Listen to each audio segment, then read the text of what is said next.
avoir le temps pour les élèves qui en ont besoin. Mon nom est Sophie Massé, je suis vice-présidente de la Fédération des professionnels de l'éducation et je suis membre du comité de concertation pour le transfert du CETREC et j'animerai cet atelier.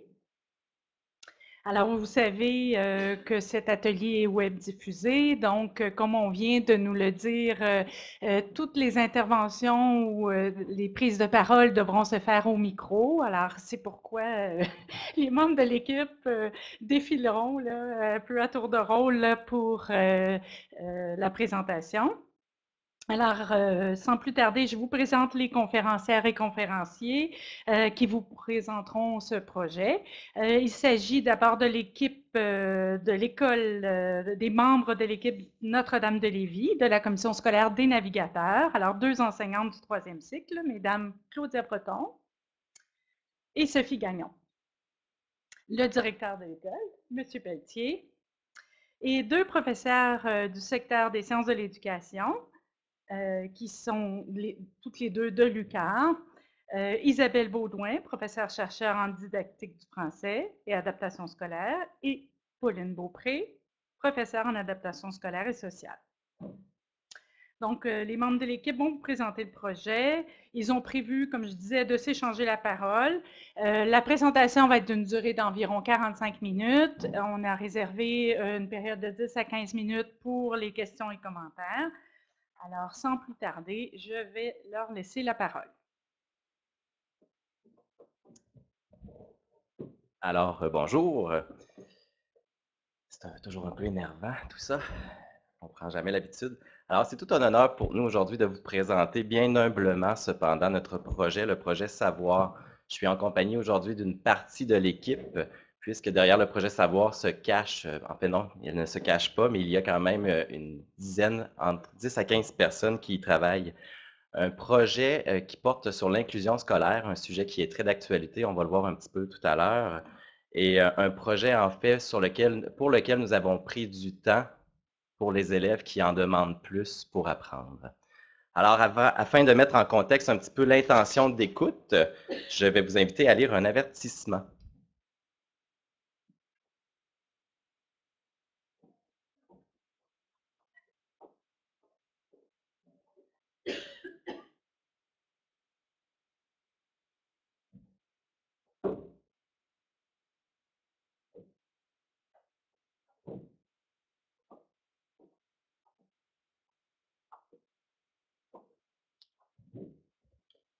Alors, nous espérons que pendant la présentation, vous développerez vous aussi votre vision de l'inclusion. Une vision que l'équipe de l'école Notre-Dame se veut partager afin de développer la cohérence autour de nos interventions avec les élèves handicapés ou en difficulté d'adaptation et d'apprentissage. Afin de pousser un petit peu plus la réflexion pendant la présentation maintenant, nous vous posons une question à laquelle nous ne répondrons pas à voix haute, mais que nous vous portons à réfléchir dans votre tête. Alors, dans la vidéo suivante, sauriez-vous reconnaître un élève handicapé ou en difficulté d'apprentissage et d'adaptation?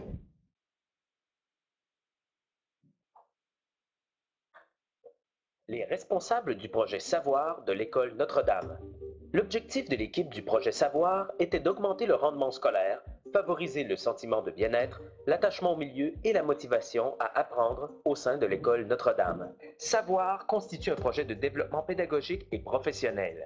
Il est basé sur l'inclusion des élèves des classes d'adaptation scolaire dans des classes régulières ainsi que sur la collaboration entre les intervenants. Ce décloisonnement permet aux élèves de recevoir un service adapté à leur rythme d'apprentissage selon le modèle de réponse à l'intervention. Cette équipe multidisciplinaire veille à l'implantation et à l'amélioration des pratiques jugées efficaces par la recherche. Tous travaillent en communauté de pratique et sont accompagnés par 2 professeurs de l'université. Félicitations à toute l'équipe.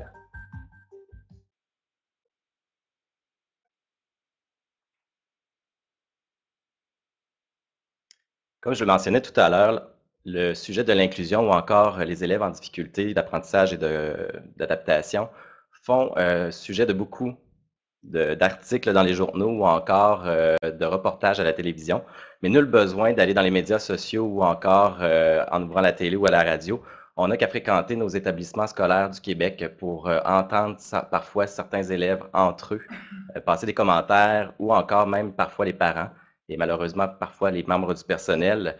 Et ces commentaires souvent apportent une image négative sur la clientèle qui fréquente notre école. J'inviterai Mme Claudia et Mme Sophie à vous faire part également d'enjeux dans l'actualité à ce sujet. Alors bonjour, pour préciser un peu, Sophie et moi je suis enseignante en classe d'adaptation scolaire de niveau 3e cycle.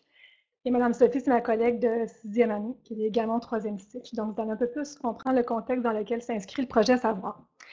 Toujours dans l'actualité, il y a un article dans Le Devoir de Céline Chatneau, professeure au département d'éducation et de formation spécialisée de l'UQAM, apporte une nuance en ce qui a trait à l'inclusion scolaire. En fait, elle stipule que la politique du ministère s'inspire du principe d'école inclusive, mais est-ce que c'est vraiment le cas dans l'organisation scolaire dans laquelle on est actuellement pour la commission scolaire des navigateurs? Elle affirme également que le modèle de l'école québécoise reste depuis de nombreuses années celui de l'intégration. Donc, on place les enfants différents dans les classes dites ordinaires. S'ils s'adaptent, tant mieux, mais s'ils sont incapables de s'intégrer, on va les placer dans une classe d'adaptation scolaire pour laquelle ils doivent avoir au moins 2 ans de retard dans leur parcours. Donc, sommes-nous arrivés au bout d'un modèle questionne Mme Chatneau, qui démontre ses limites dans notre société de plus en plus diversifiée? Nos écoles doivent-elles se réinventer? Ici, dans le devoir, ici, on nous parle dans le devoir des limites de l'intégration en classe ordinaire. Donc, on nous rappelle que le modèle inclusif donne de bons résultats en Ontario. On s'est inspiré aussi de l'U, Ontario, Nouveau-Brunswick, un peu moins pour ma part pour l'Italie, Nouvelle-Zélande, mais on voit qu'ailleurs, les écoles s'organisent différemment. Il y a du co-enseignement, des mini-classes spécialisées, des petits groupes d'élèves différents. Donc, quand on parle du niveau 1, niveau 2, niveau 3, on est capable de travailler en sous-groupe avec les élèves. Dans le fond, ce qui est essentiel de tout ça, c'est de travailler selon les besoins des élèves.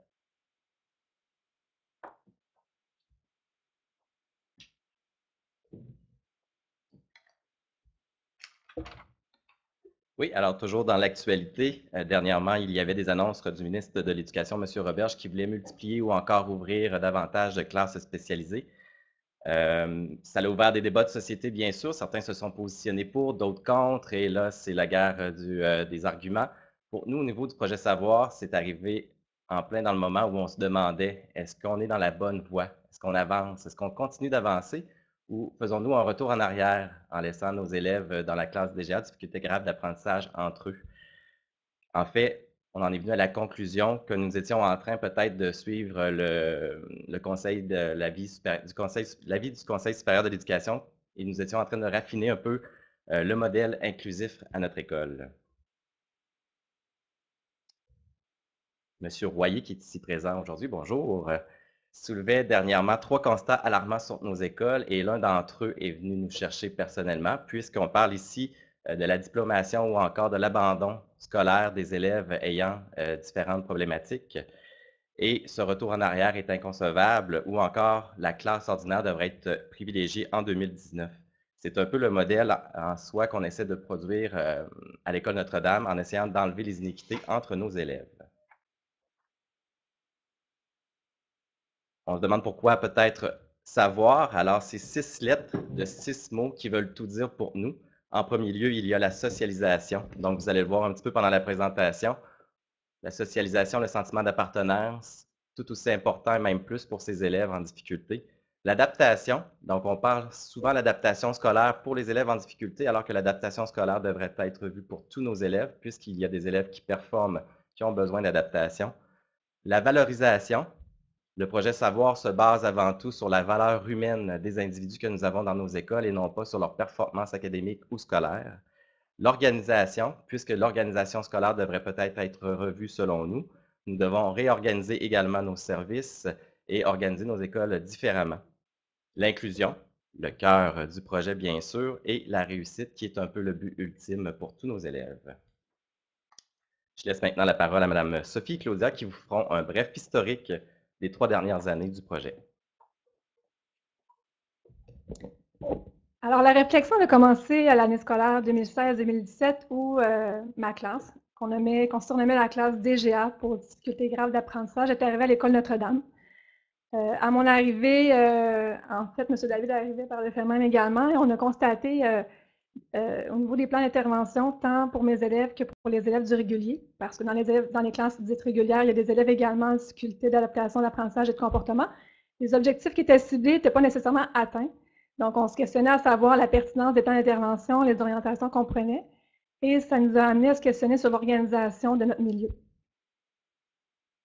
Par la suite, on a constaté aussi les relations entre les élèves. Donc, mes élèves étaient vraiment considérés à part entière de l'école Notre-Dame. Donc, il y avait des propos disgracieux entre les élèves. Et également, on sentait que l'intégration se faisait difficilement. Il y avait également le travail individualisé des enseignants. Donc, étant donné le petit milieu scolaire, Mme Sophie travaillait seule avec ses élèves, Mme Karine en 5e année également. Donc, on était toutes les trois, chacune dans nos classes, sans vraiment partager nos vécus, nos expériences ou nos projets particuliers. Donc, c'est un travail qui était vraiment individualisé. Et enfin, devant ces constats-là, on s'est mis à la recherche de solutions parce qu'il y avait véritablement un problème. Et c'est un appel de volontariat où M. David là, nous a rencontrés. Puis c'est le 3e cycle qui a décidé de se questionner sur ce qu'on pourrait faire pour changer les choses à l'école Notre-Dame. Toujours vrai, hein? Je suis vraiment plus petite qu'elle, donc je m'adapte. Donc, comme Mme Claudia l'a dit, moi, en étant en 3e cycle, 2e année, 6e année, donc mes élèves, lorsque la classe de Mme Claudia est arrivée, il y avait vraiment un regard qui était perçu, des paroles, des attitudes, tout ça. Donc, moi, c'est ce qui a fait en sorte que ça a posé problème. C'est la raison pour laquelle j'ai embarqué tout de suite dans le projet. Donc, au début, le projet il était financé par l'école. C'est M. David qui nous a proposé, on est allé au volontariat. Donc, en gros, dans la première année, on va y revenir un petit peu plus tard, là, précisément ce qu'on a fait, mais ça s'est vécu par des activités de décloisonnement donc, tout au long de l'année. Donc, on était beaucoup dans le ludique, puis on a tiré de plus en plus vers des activités éducatives qui étaient plus collées vers la PDA. En accueillant un stagiaire de 4e année également, c'est là qu'on a discuté avec Mme Pauline Beaupré qui était à l'UQAR, puis l'idée, elle a rencontré M. David, puis l'idée de monter le projet de recherche pour voir vraiment quelles en seraient les retombées. Puis on a également, avec l'évolution du projet, plus tard en mars, on a présenté au service éducatif de la Commission scolaire des navigateurs, puis à d'autres écoles également qui accueillaient des classes de DGA. Puis l'année s'est terminée, puis on a regardé également pour notre planif de 2018-2019. J'ai la parole à Mme Claudia. Donc, plus on avance en année, plus l'appellation de ma classe a changé également. Donc, on partait de la classe DGA à la classe multi. Pour arriver à cette année, c'est la classe du 3e cycle, tout comme les autres classes de 5e et 6e année. Donc, il n'y a plus d'appellation au caractère péjoratif à ce niveau-là. Donc, avec l'engouement pour lequel on s'est lancé dans le projet, il y a eu la poursuite du projet. On a eu une allocation du ministère de l'Éducation, des Loisirs et du Sport qui nous a permis, en fait, de se perfectionner, de se rencontrer, d'avoir du temps pour planifier, pour réfléchir sur nos pratiques également. Et on a eu l'appui aussi de la Commission scolaire des services éducatifs là, pour la libération également et de l'accompagnement pour notre perfectionnement là, pédagogique et professionnel.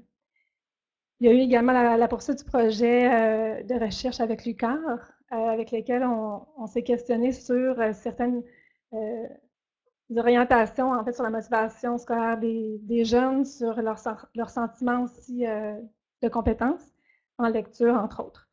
Et finalement, il y a eu la multiplication du projet là, dans 2 écoles de la commission scolaire, 2 classes d'adaptation scolaire qui ont décidé de se lancer dans le projet, donc l'école La Monnaie et l'école Plein Soleil, qui chacune, à leur façon, fait un petit pas pour mieux inclure les élèves d'adaptation scolaire dans le milieu scolaire régulier afin de normaliser leur parcours scolaire. Alors, créer un tel projet, ça ne se fait pas avec les modes de l'enseignement, mais on va vraiment aller voir un petit peu les constats théoriques sur lesquels on s'est appuyé. Je vais inviter Mme Beaupré à venir avec moi, puisqu'elle va prendre la parole pour vous en présenter. Le premier constat, en fait, on en a parlé tout à l'heure pour ceux qui étaient présents au même local ici pour présenter la conférence qu'il y avait juste avant. On est vraiment en poursuite à cette présentation-là, c'est la collaboration. La collaboration entre les enseignants, on l'a dit tout à l'heure, entre les enseignants de l'adaptation scolaire et du régulier. Plutôt que de cloisonner l'adaptation et le régulier, on en a fait une collaboration. On est allé chercher l'expertise et les ressources de tout le monde. Il y a la collaboration, bien sûr, avec la direction. en tant qu'apprenant. Alors, dans le projet, lorsqu'on est en communauté de pratique, je ne suis pas là en tant que superviseur ou en tant que gestionnaire, mais je suis vraiment un apprenant au même titre que mes collègues. Et bien sûr, on a la collaboration avec des ressources externes et des collaborations bien évidemment avec les parents. Pour continuer dans la même ligne, moi je m'intéresse beaucoup aux conditions d'intégration, de l'inclusion depuis des années. Puis ce qui est une des conditions majeures, c'est vraiment l'entraide entre les personnes qui sont impliquées au niveau de l'inclusion, la collaboration, tout ce qui est vraiment un partage pour un but commun, qui est la réussite des élèves. Et en s'aidant, en étant ensemble envers ce but commun, ça fait en sorte que c'est moins lourd, les gens se soutiennent et elles développent des stratégies, puis je pense que vous allez en entendre tantôt, des stratégies qui ont été développées, et on répond de façon innovante à des besoins des élèves. Alors ça, c'est une des conditions de travail d'équipe qui est vraiment bien axé sur le soutien entre les personnes. Il y a un autre élément de condition qui concerne les enfants, peut-être qu'on pourrait regarder, oui. Alors, les enfants, c'est aussi très important parce que tout ce qui concerne le fait de commencer tôt, de les inclure le plus rapidement possible dans le milieu scolaire, ça fait en sorte qu'ils vont avoir plus de facilité au niveau de réussite, au niveau des adaptations, de l'autonomie, les comportements. Ça fait aussi en sorte que les pères, qui sont les futurs citoyens de demain, vont les côtoyer. On constate aussi par la recherche de Mme Nadia Rousseau, et c'est ce qui est mentionné, Nadia et M. Viano, qui sont des personnes très reconnues au niveau de l'inclusion, fait en sorte que l'intimidation va diminuer. Alors ça, c'est un élément très important. On en parle beaucoup d'intimidation, mais dans le fond, peut-être commençons tôt avec les enfants, faisons-en des citoyens qui côtoient les personnes ayant des différences, et ça va faire en sorte qu'on va atténuer les difficultés rapidement. En tout cas, on les prépare à ceci. Continue.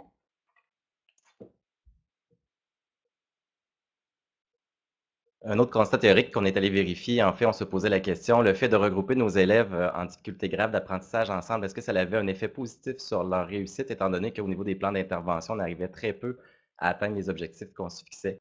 Alors, on a regardé plusieurs recherches et comme celle-ci mentionne, la conclusion est conforme à plusieurs autres recherches. Le fait de regrouper des élèves avec des aptitudes, avec des faibles capacités, donc ensemble, peut avoir un effet négatif sur leur réussite. Alors, c'est ce qui a fait en sorte qu'on s'est dit, on ne peut plus vivre le statu quo, il faut innover, il faut avancer dans notre démarche. On parlait tout à l'heure de la socialisation. Alors, un des constats théoriques également au niveau de l'inclusion scolaire, c'est que ça vise le sentiment d'appartenance et d'acceptation des élèves. Madame Beaupré en a parlé également un peu tout à l'heure. Et on arrive maintenant sur des modèles sur lesquels on s'appuie pour mener le projet présentement. Alors, un de ces modèles, c'est le plan stratégique 2017-2022 du ministère de l'Éducation, qui nous dit que les milieux de l'éducation, de l'enseignement supérieur, du loisir et du sport prônent l'inclusion de toutes les personnes, quelle que soit leur capacité. Alors, c'est vraiment un petit peu notre phare pour poursuivre notre développement professionnel et pédagogique à l'École Notre-Dame. Maintenant, mes charmantes enseignantes viendront vous entretenir sur d'autres modèles sur lesquels on s'appuie. Alors, un autre modèle sur lequel on s'est appuyé, c'est le modèle de la croix et pas de vin, un article dans le RIR de l'intégration à l'inclusion scolaire des élèves en difficulté d'adaptation et d'apprentissage, qui stipule que l'inclusion est une démarche complexe. Oui, c'est complexe. Faut le voir, il faut le dire. Dont le succès, par contre, repose sur le travail d'équipe. Donc, je ne pourrais pas le faire seul à vouloir rentrer dans les classes du 3e cycle, c'est vraiment un travail d'équipe. La démarche d'inclusion sera nécessairement influencée par les attitudes des membres de l'équipe école. Ceux-ci doivent donc réfléchir à une vision commune, non seulement de l'inclusion, mais également sur les apprentissages, la motivation, sur la réussite, sur la différence, sur les pratiques utilisées également en classe. Le leadership de la direction et de l'école est la clé de la mobilisation. Sans M. David, c'est sûr que le projet ne serait pas viable également.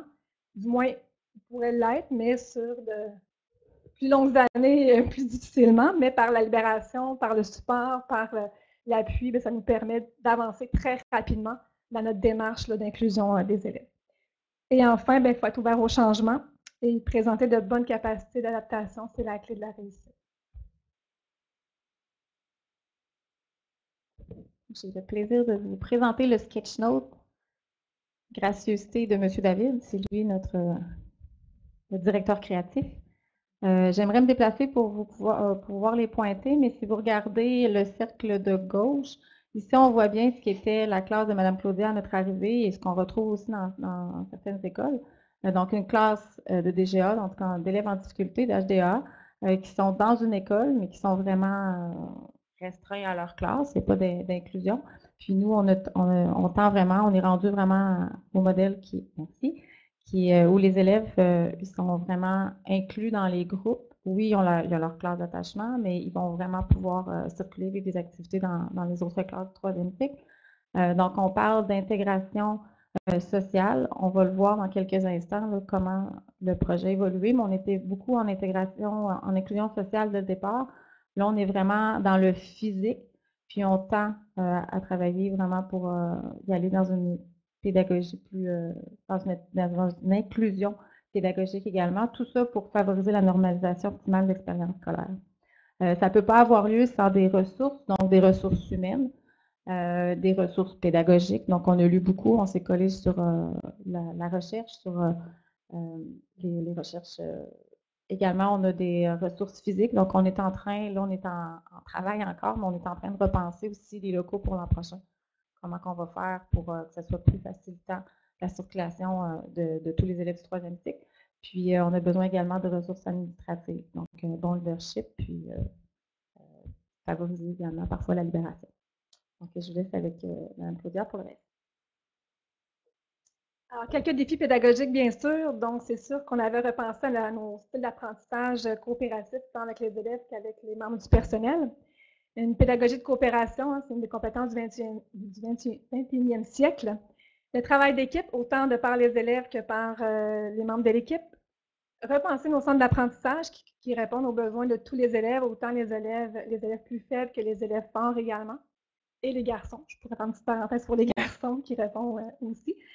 Programme d'estime de soi, donc on a une éducatrice spécialisée dans notre équipe également qui s'assure de préparer des ateliers d'habileté sociale, entre autres sur l'estime de soi pour les jeunes qui présentent des défis là, au niveau, c'est ça, en fait, nécessairement quand, pas nécessairement, mais quand, vous comprenez, quand le jeune vit de nombreux échecs, l'estime de soi en prend un coup, donc on veut revaloriser leur sentiment d'efficacité et leur estime de soi.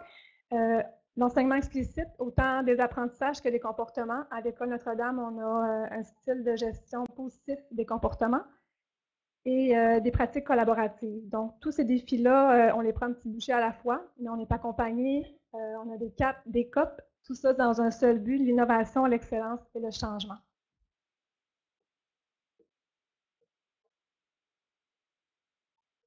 On a ajouté cette année parce qu'on voulait aller encore plus loin. Donc, ce n'est pas la direction qui a décidé qu'on allait parler d'évaluation, mais c'est bien selon les besoins. Lorsqu'on fait des communautés de pratique, les besoins émergent. Et j'ai entendu à un moment donné, on doit revoir notre façon d'évaluer. Alors là, on tape dans ses mains et on dit « let's go ». Alors, on s'est collé un petit peu au modèle de l'Ontario au niveau de l'évaluation au service des apprentissages. On est en train de l'étudier présentement. Je ne vous dis pas que le changement est fait. Et c'est drôle parce que l'évaluation fait partie également de l'actualité. Alors, on pense qu'en évaluant différemment, en voyant l'évaluation vraiment au service de l'apprentissage comme un instrument de mesure qui nous permet de voir où l'élève est rendu et comment je vais adapter mon enseignement pour les faire progresser. Et là, rentre dans tout ça la différenciation pédagogique et on pourrait faire « Ah oui, mais la tâche va être lourde ». Mais c'est par la collaboration, en fait, que cette tâche-là devient possible en décloisonnant, en planifiant selon les niveaux et bref, c'est ça, ça fait le tour pour l'évaluation. Ensuite, un autre modèle, on arrive dans le concret, ça ne sera pas très long, là. Il y a 5 conditions essentielles pour le succès du projet parce que je crois que présentement, notre projet Savoir vit un succès. On va en voir tout à l'heure avec les résultats avec Mme Baudouin. L'adaptation, la diversification de l'enseignement, c'est le A. La collaboration de tous les membres de l'équipe, essentielle. Répartition repensée des ressources, puisqu'il y en a des ressources dans nos écoles, mais parfois, il faut les revoir. Puis, je n'ai pas la phrase qui me vient en tête textuellement, mais on dit que ce n'est pas avec plus d'argent qu'on va toujours réussir à faire mieux. Des fois, c'est simplement en repensant la façon dont on l'investit. Alors, on est un peu là-dedans présentement, mais on accueille les bras ouverts quand même les investissements en éducation. La formation reçue par les enseignants, tout à l'heure, il était mentionné, oui, on est subventionné cette année pour l'année prochaine par une mesure ministérielle, mais dites-vous qu'on serait capable de mener à bien le projet Savoir quand même. Ce que ça l'amène, finalement, la subvention, c'est un accélérateur du processus. Donc, plutôt que de le faire en 5 ans, j'imagine qu'on va être capable de voir en 3 ou 4 ans ou voir vraiment être capable d'écrire quelque chose qui pourra se répéter. Puis la mise sur pied d'un programme de soutien et d'aide aux intervenants scolaires. En parallèle au projet Savoir, dans l'école, on a mis on voyait tout à l'heure là une démarche de réflexion collective, puis on a mis ça en place à l'école Notre-Dame. On appelle ça notre comité de concertation. Donc, pour éviter que l'élève soit un problème, on a maintenant la perspective que l'élève pose problème et on se rencontre en équipe multidisciplinaire pour entendre la problématique, trouver des solutions, appliquer et faire un suivi systématique avec les moyens à mettre en place. Madame Sophie. Donc, nos moteurs efficaces pour favoriser le changement, notre visée à tous, c'est bien évidemment l'amélioration des apprentissages. Il y a également le développement professionnel, donc l'engagement personnel et professionnel est requis. On s'appuie sur les données probantes et les stratégies d'enseignement efficace. Donc, on a parlé tout à l'heure d'enseignement explicite, puis on se questionne, on cherche, on se consulte. La collaboration dans l'équipe, on en a parlé un petit peu avant, lors de l'arrivée de la classe, c'était plus difficile. Donc là, on est vraiment en collaboration, puis c'est gagnant. Le leadership, autant au sein de notre équipe du 3e cycle qu'au sein de le leadership pédagogique de la direction.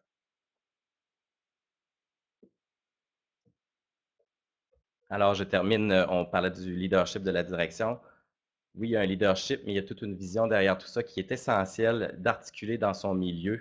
C'est une vision comme quoi chaque élève, peu importe ses caractéristiques, peu importe son potentiel intellectuel, chaque élève peut réussir, chaque élève peut apprendre.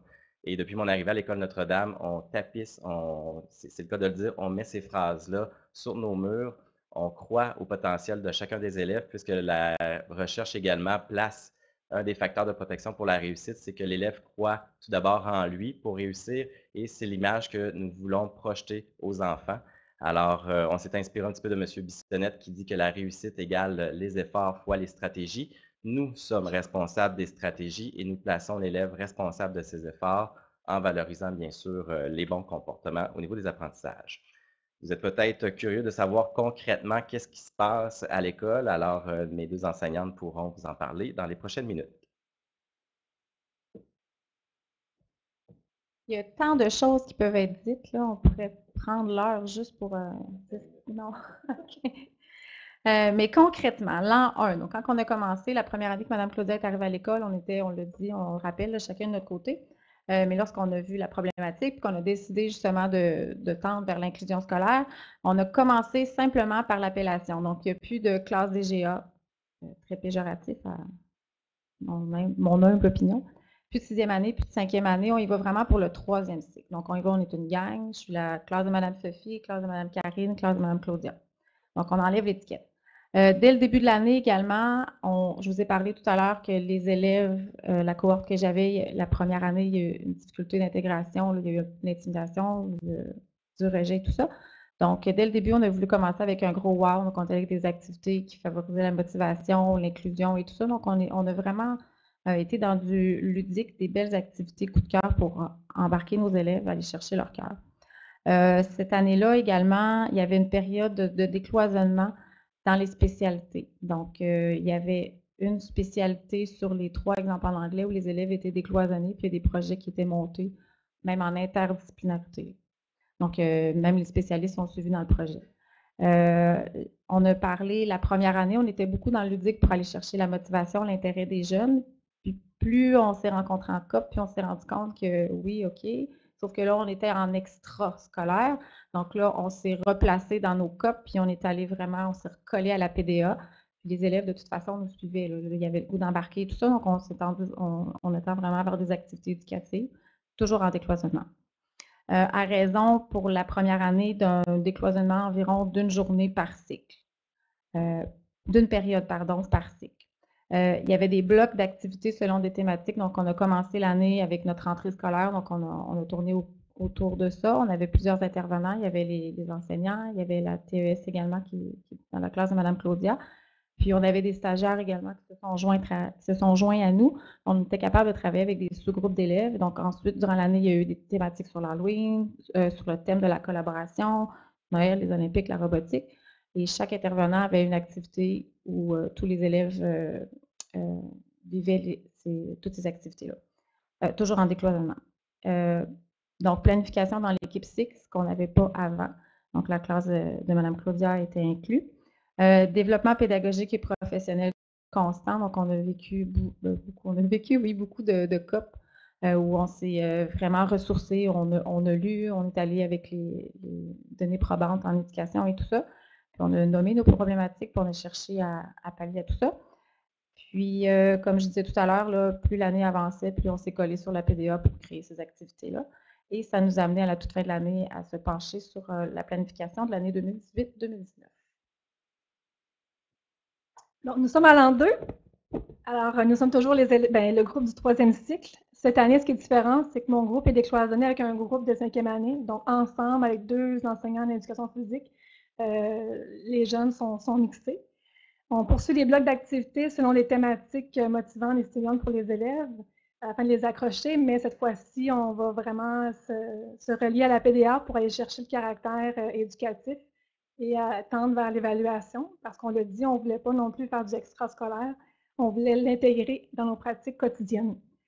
On poursuit l'amélioration de la pédagogie numérique, donc on sait que les technologies sont très présentes, donc on a fait l'achat de Chromebook, d'iPad, de robotique également. Donc, on essaie de les intégrer dans nos pratiques. On poursuit quotidiennement le décloisonnement des routines littéraires. Donc, on est 3 classes où les jeunes, au retour du midi, vont vivre une activité. Donc, chacune des classes, on est responsable de 2 activités en lien avec la littératie. Donc, les jeunes vont faire des rotations, donc sont tout mélangés. Là. Donc, il y a 65 élèves qui sont mélangés là, 15 à 20 minutes tous les jours là, au retour du midi. On poursuit la planification en équipe cycle. On fait l'arrimage des pratiques afin d'avoir un langage commun. Donc, par exemple, les stratégies de lecture d'Adèle, par la suite, les stratégies de résolution de problèmes. Donc, on essaie vraiment d'avoir le même langage commun. Donc, un enfant qui vient dans ma classe et qui va chez Mme Sophie, puis qu'on parle de stratégie ou de matériel utilisé, ça ne lui est pas inconnu. On poursuit également le développement pédagogique et professionnel constant. Donc, on a encore des cas par raison de 6 semaines et des 4.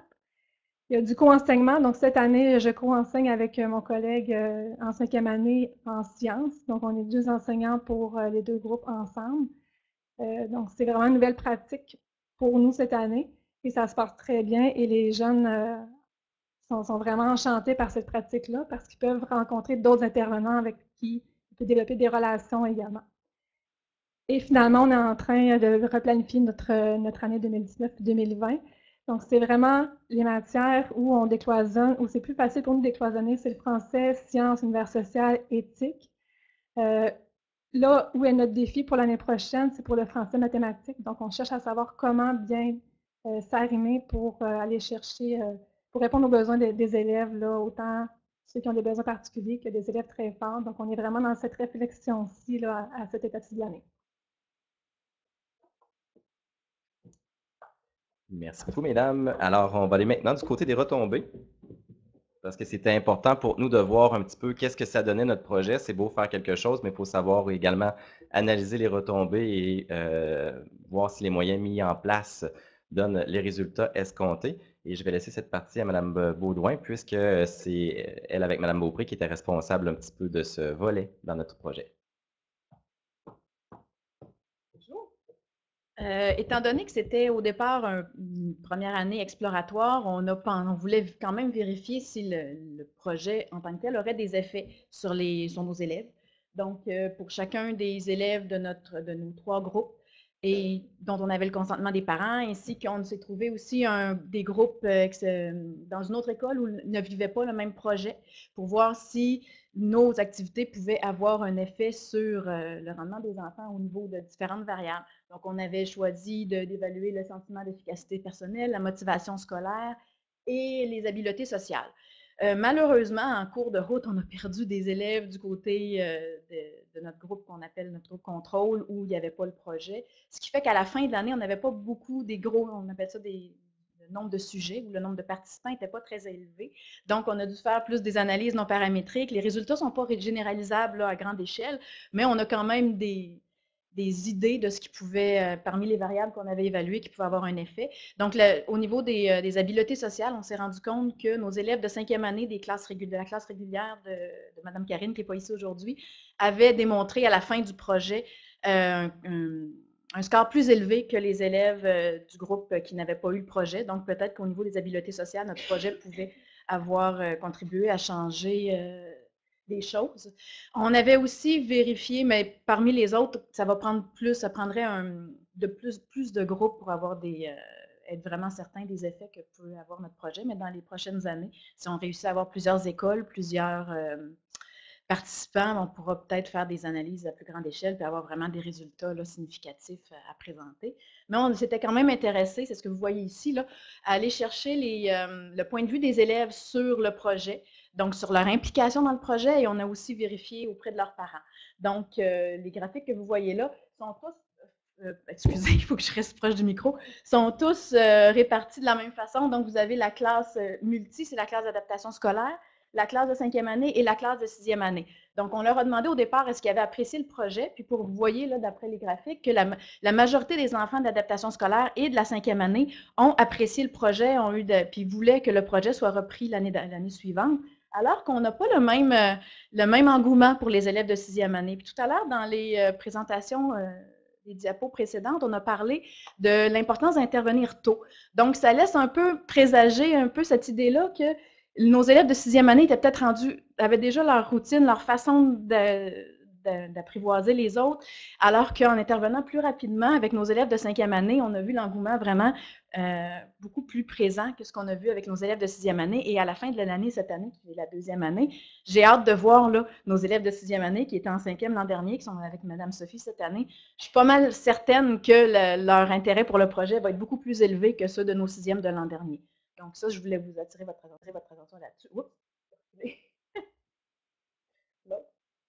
Donc, on leur a demandé aussi, ce qui était intéressant dans le projet, puis qu'on a beaucoup observé, c'était l'ouverture aux autres. Donc, on avait des questions où on leur demandait, est-ce qu'ils étaient plus portés à parler ou à entrer en communication avec des élèves d'autres classes par rapport aux années antérieures avant le projet?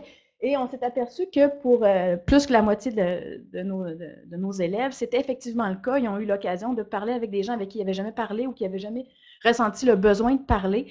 Et ils se sont même, si on regarde notre classe d'adaptation scolaire, on en a quand même 36% là, qui, lors des récréations, vont aller spontanément se joindre au jeu des autres élèves, des autres classes, alors qu'ils ne le faisaient pas du tout auparavant. Donc, c'est vraiment intéressant là, sur ce plan-là. Puis on voit même que nos élèves de 5e année, 36% là, vont faire la même chose. Donc, on voit que ça change tranquillement les mentalités. Donc, c'est intéressant. Mais on voit encore nos élèves de 6e moins élevés. Vous allez pouvoir lire tous ces commentaires-là parce qu'on va rendre la présentation disponible. Donc, je ne dirai pas tout ça avec vous. Je voulais juste attirer votre attention sur le fait qu'on leur posait la question ouvertement. Qu'est-ce que le projet vous a apporté? Et 72% là, des élèves, le projet avait apporté le contact avec l'autre, donc les relations interpersonnelles, se faire des nouveaux amis et tout. Donc là, on me dit qu'il reste 5 minutes. Je vais aller rapidement parce que on termine avec le point de vue vraiment des enfants, puis je veux vraiment que vous le voyez. Donc, tout ce que je veux vous dire de plus, c'est que on a aussi questionné les parents. Les parents étaient enchantés par le projet. On a un seul parent sur l'ensemble de ceux qui ont répondu, autant adaptation scolaire, 5e année que 6e année, qui était pas content avec le projet. Donc, juste un sur l'ensemble, c'est vraiment une réussite. Et les commentaires des parents, c'était vraiment positif, là, ce qu'ils nous donnaient comme commentaire.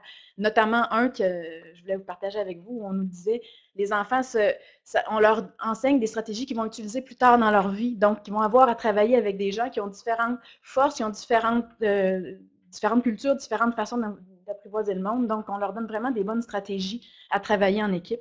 Donc, je trouvais que ça résumait bien le projet auquel j'ai eu la chance de collaborer un peu de loin. Donc, je laisserai la parole aux enfants. Je vais aller pour les retombées. En fait, je prends la parole pour les enseignantes pour éviter le déplacement pour aller rapidement. Les impacts positifs. Le décloisonnement autant pour les enseignants de partir de leur propre force, ça a un impact. La collaboration, bien sûr, ça a été nommé tout au long de la présentation. La hausse de l'implication des élèves, on voit curieusement les élèves de la classe de Mme Claudia s'impliquer, j'aurais tendance à dire fois 1000 dans l'école maintenant, alors que ce n'était pas le cas lors de leur arrivée. Puis la même chose au niveau des élèves du 3e cycle, en fait, puis ils se mélangent entre eux pour s'engager dans les différents comités de notre école. La hausse de l'estime de soi, vous allez le voir dans la courte vidéo tout à l'heure. Encore une fois, on n'est pas capable d'identifier une élève handicapée ou en difficulté d'apprentissage, mais nous, on est capable de voir que cet enfant-là n'aurait pas eu le même discours à la caméra, je crois, s'il avait vécu le projet. Et puis, on se rend compte également que les élèves de la classe d'adaptation ont bien souvent le même niveau que d'autres élèves dans certaines matières, comme par exemple la musique, l'anglais, oui, l'anglais, l'univers social, les sciences, parfois en mathématiques. Et c'est tout le processus qu'on est en train de mettre en place finalement au niveau de l'évaluation de service d'apprentissage aussi, où les cibles vont être personnalisées pour chacun des élèves. C'est sûr qu'il y a des défis, on ne se cache pas, on n'est pas là ici avec des lunettes roses ce matin, mais de planifier en équipe cycle qui met environ entre 5 à 8 personnes autour d'une table, ça peut paraître parfois facile, mais ça ne l'est pas. L'évaluation également demeure un défi pour les élèves en difficulté d'apprentissage. Le partage des tâches, le travail en collaboration. Oui, dans une équipe, souvent, on a une mobilisation des acteurs, mais il ne faut pas se le cacher. Parfois, comme dans une classe, il y a des personnes qui cheminent à leur rythme. Donc ça, il faut l'accepter, il faut les accompagner tout simplement, il faut les soutenir également. C'est un peu la vision de l'école. Puis, de trouver des tâches à la portée de tous, bien, ça demeure quand même quelque chose d'un petit peu plus difficile ou qui pose un défi. Les retombées chez les élèves.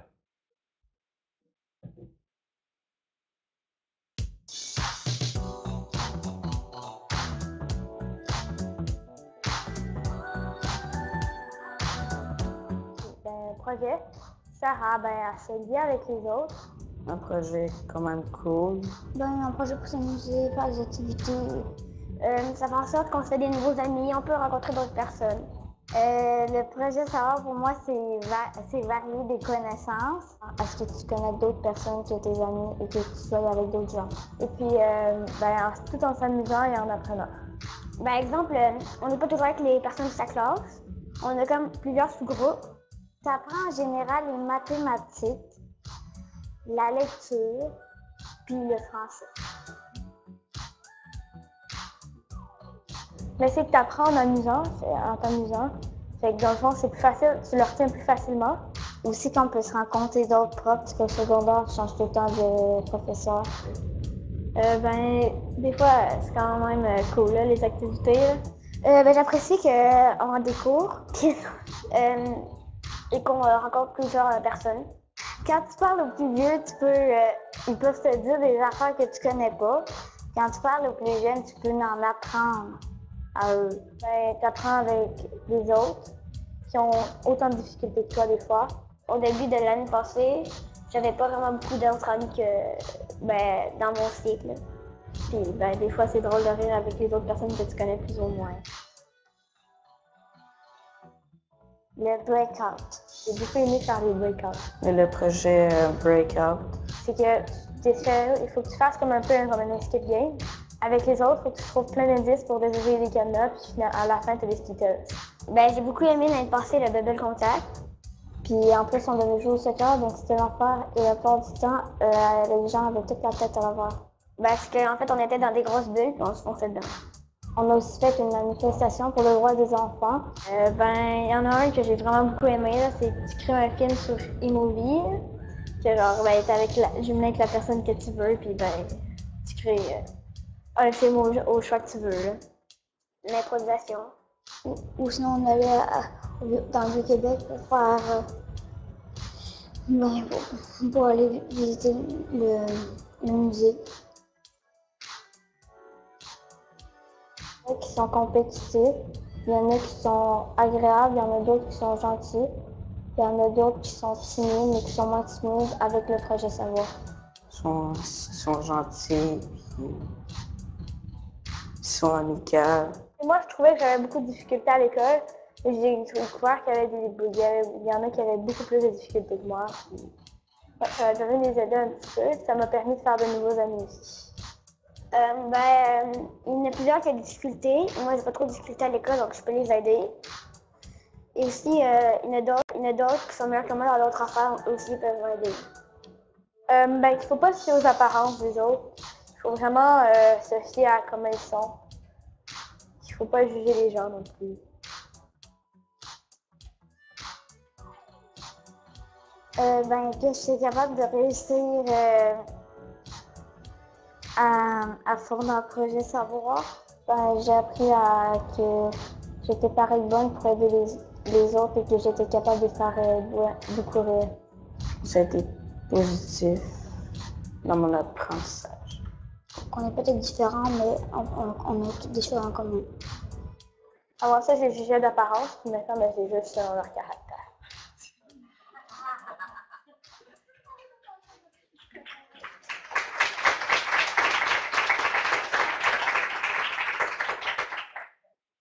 Oui, je conclue. J'avais une diapositive question, mais bref. En conclusion, dans le fond, tout ce que je pourrais dire, c'est que je souhaite longue vie à ce projet. Dans notre milieu, je souhaite également qu'il se multiplie dans d'autres écoles. C'est déjà le cas, mais j'espère que la présentation d'aujourd'hui vous aura permis de vous faire votre propre vision, mais en même temps qu'elle sera peut-être partagée avec la nôtre sur l'inclusion scolaire. Et une des retombées que je tiens à nommer aujourd'hui, c'est que c'était le premier comité de classement à la Commission scolaire des navigateurs où on ne parlait plus de la classe DGA à l'École Notre-Dame, mais bien d'une école à pédagogie différenciée et inclusive qui accueille des élèves avec certains besoins. Alors ça, pour moi, c'est une fierté. Merci beaucoup. Et bref, merci à vous également, parce qu'on a parlé du leadership de la direction, mais le leadership est également partagé dans l'équipe.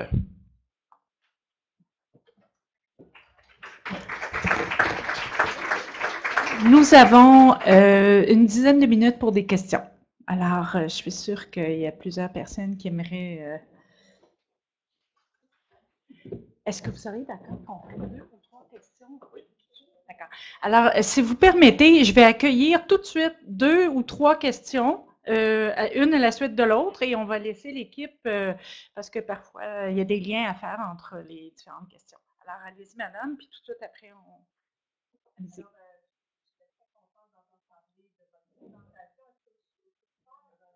Attends, il y a quelqu'un qui s'en vient vérifier, là.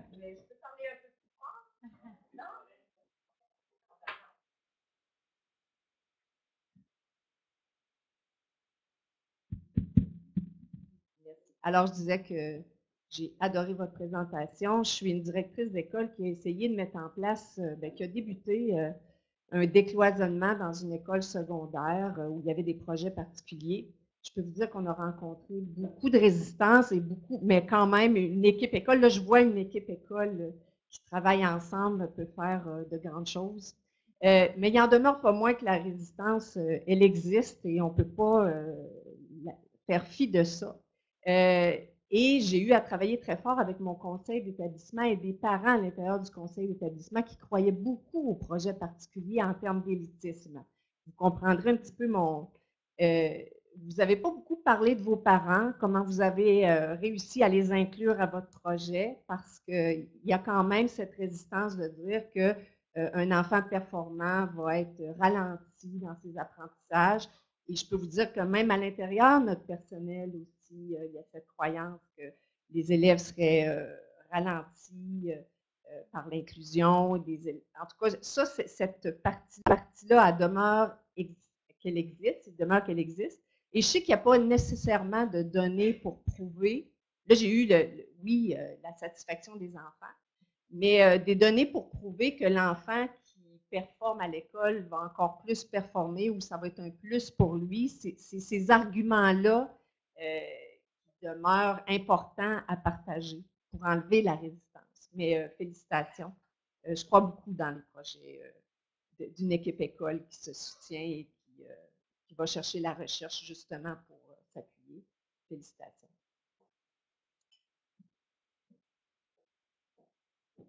Bonjour, moi c'est une question d'éclaircissement.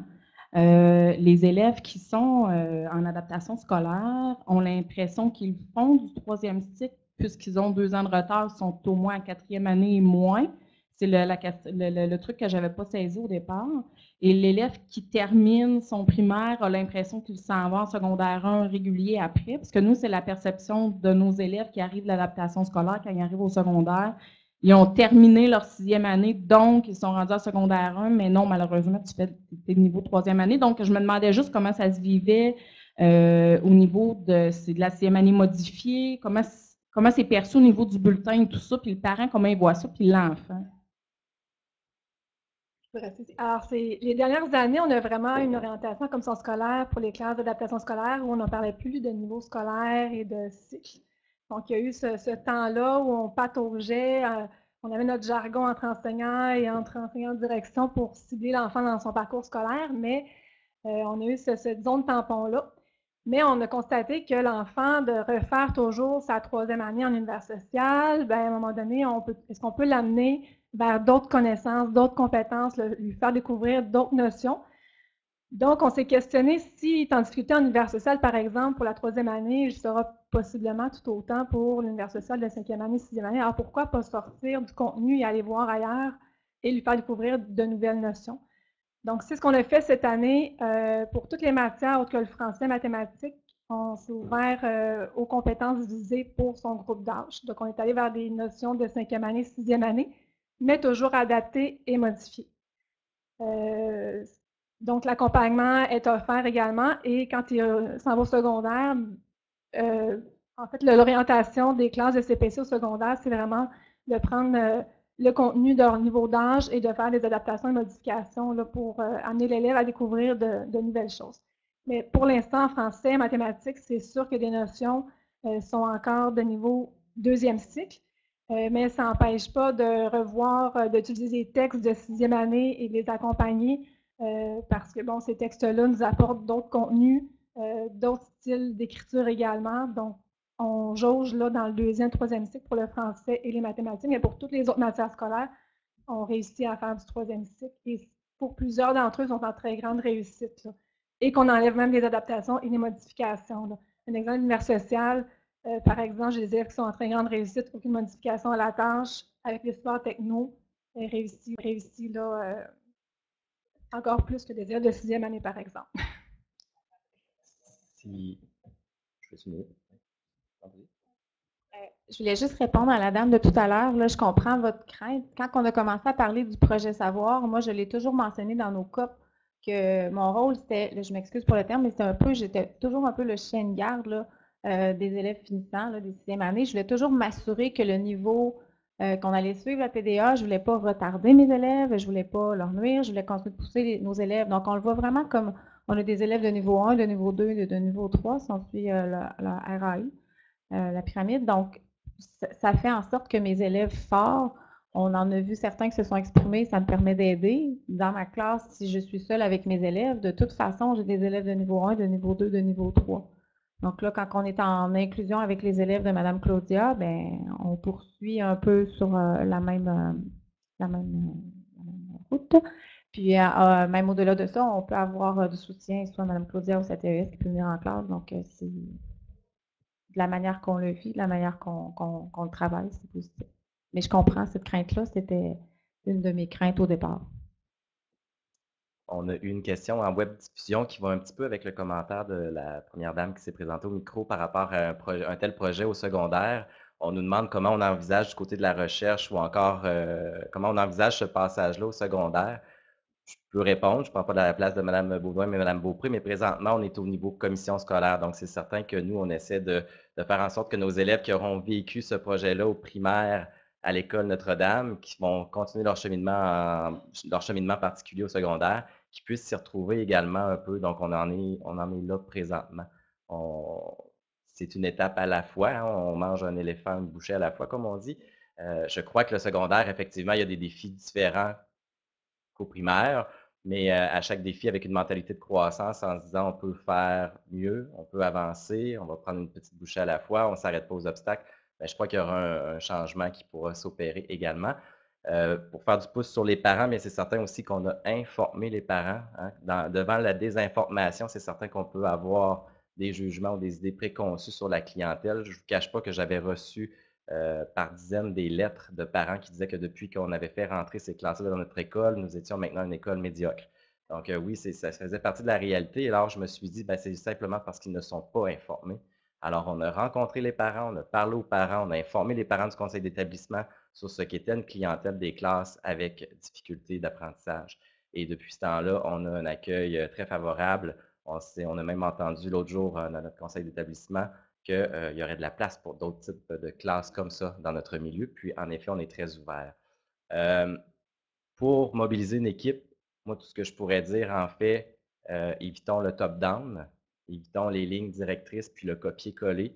Il y a de la multiplication du projet dans 2 autres écoles, mais il n'y a aucune obligation de faire comme notre école. La seule chose, c'est la cohérence, c'est la vision de l'inclusion dans notre milieu, puis c'est un peu le souhait, c'est un souhait un peu ambitieux, mais que j'aimerais qu'il se propage un peu dans notre beau système d'éducation au Québec.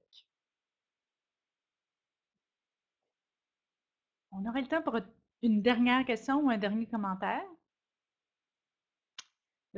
Ah, allez-y.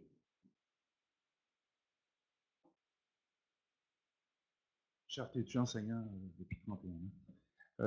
Je travaille dans un milieu scolaire bourgeois, dans lequel il y a des institutions privées en très grand nombre, dans lequel, dans mon institution scolaire de 1600 élèves au secondaire, il y en a la moitié qui sont dans un programme d'éducation internationale.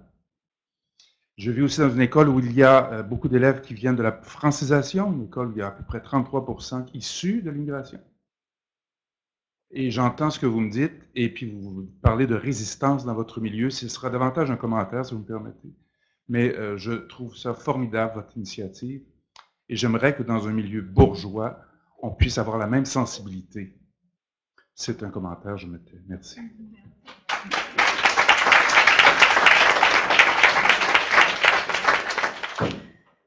C'était un beau commentaire pour clore cette présentation. Donc, je voudrais remercier les membres de l'école et les membres de l'équipe école Notre-Dame, les chercheurs, pour la présentation de ce beau projet, ô combien pertinent. Et là, j'ai un petit message pour vous avant que vous quittiez. Concernant le dîner, on vous rappelle qu'il y a 2 salles pour le lunch, donc espace jardin au rez-de-chaussée et cercle au 4e étage. Voilà. Alors, merci beaucoup pour votre participation. Merci.